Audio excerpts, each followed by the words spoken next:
So hey everyone, in this video we will say how to fix Samsung Smart View connection unstable. Fixes for mirroring drops. So fix 1 is clear Smart View cache and force stop.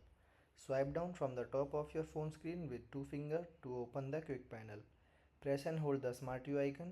Tap the three vertical dots in the top right corner and select setting. Tap about Smart View, then tap the information icon in the top right corner.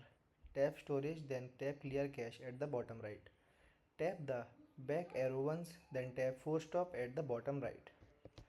So second fix is move both devices at the 5 GHz Wi-Fi band.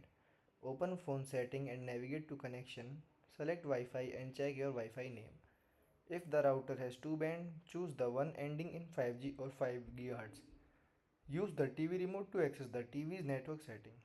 Connect the TV to the same Wi-Fi 5G network name. Third fix is turn off phone battery restriction. Open phone settings and navigate to battery. Turn off the toggle next to power saving. Return to main setting and select app.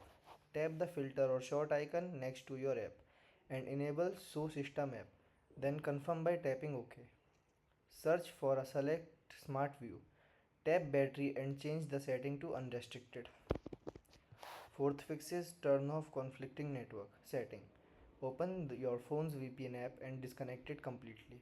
Swipe down the quick panel to access setting, then tap the mobile data icon to turn it off temporarily. Fifth fix is perform a hardware power cycle. Unplug your TV's power cable directly from the wall outlet. Press and hold the physical power button on the TV itself for 30 seconds. Unplug your internet router from the wall socket, wait 60 full seconds, then plug both the TV and the router back into the wall and let them fully boot up before try again. So thanks for watching.